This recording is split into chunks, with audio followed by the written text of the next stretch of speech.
Allah কথা হইও GM decision দে ইয়ান মাথা তারিখ আর একবার যদি পয়সা বাড়ানোর পরে ঘটনা করার পরে 50 লাখের জায়গায় 1 কোটি ওদের মাগার ফোন করবো আর যদি ক্লিয়ার না করো তাই তাহলে ফ্যামিলির যে হলো একজনের গায়ে প্রথমে বললার বাদই কিন্তু শুরু হইব খেলা ইয়ার পরে আস্তে আস্তে তোর গা উঠে যায় বুঝে গেছে না।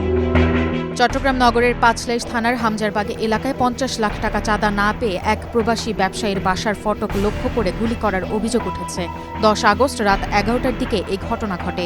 এই ঘটনার পর ওই এলাকার বাসিন্দাদের মধ্যে আতঙ্ক ছড়িয়ে পড়ে। ভবনটির নাম রুনা টাওয়ার। 11 তলার এই ভবনের মালিক মোহাম্মদ ইউসুফ, তার 2 ছেলে প্রবাসী ব্যবসায়ী। তাদের গ্রামের বাড়ি চট্টগ্রামের ফটিকছড়ি। ইউসুফ নিষিদ্ধ ঘোষিত স্বেচ্ছাসেবক লীগের চট্টগ্রাম মহানগর কমিটির সাধারণ সম্পাদক আজিজুর রহমান আজিজের শ্বশুর। 2024 সালের 5 আগস্ট আওয়ামী লীগ সরকার পতনের 2 দিন পর গ্রেপ্তার হয়ে আজিজ বর্তমানে কারাগারে আছেন।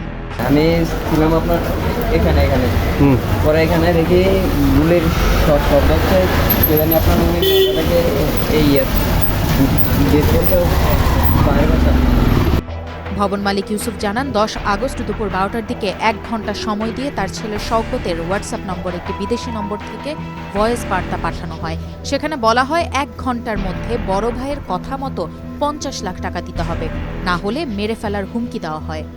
তো তোর জীবন বৃত্তান্ত বড় ভাইয়ের কাছে আছে, ভাইয়া হই দিয়ে পালে কথাবার্তার ভিতরে 50 লাখ রেডি করে দিবার লাই একবারে সেইভাবে স্বাধীনভাবে অবস্থায় করলে নইলে প্রত্যেক জায়গার ঘটনার 24 ঘন্টা সময় দিয়ে দা খালিয়ে রাতিয়ে তো খালিয়ে রাতে তুমি কল রিসিভ করতে না লাগবে, ঠিক আছে না?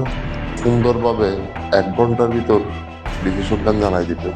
জানতে চাইলে পাঁচলাইশ থানার ভারপ্রাপ্ত কর্মকর্তা জাহিদুল ইসলাম প্রথম আলোকে বলেন, কারা এই ঘটনায় জড়িত তা শনাক্ত করে তাদের গ্রেপ্তারের চেষ্টা চলছে।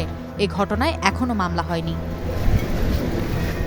এর আগে গত 13 জুন নগরের বাকলিয়া এক্সেস রোডে ইন্টারনেট সেবাদানকারী প্রতিষ্ঠান ডিডিএনে 2 কোটি টাকা চাঁদার দাবিতে হামলা ও ভাঙচুরের অভিযোগও ওঠে ইমনের অনুসারীর বিরুদ্ধে। ওই 2টি ঘটনার পর মানববন্ধন ও সংবাদ সম্মেলন করে চাঁদাবাজি বন্ধ এবং ইমনকে গ্রেপ্তারের দাবি জানানো হয়। 2024 সালে 5 আগস্টের পর চাঁদাবাজি সহ সন্ত্রাসী কর্মকাণ্ডে ইমন বেপরোয়া হয়ে ওঠেন বলে অভিযোগ রয়েছে। পরে ভারতে পালিয়ে যাওয়ার সময় গত 29 জুলাই যশোর থেকে তাকে গ্রেপ্তার করা হয়। বর্তমানে তিনি 10 দিনের রিমান্ডে পুলিশের হেফাজতে আছেন।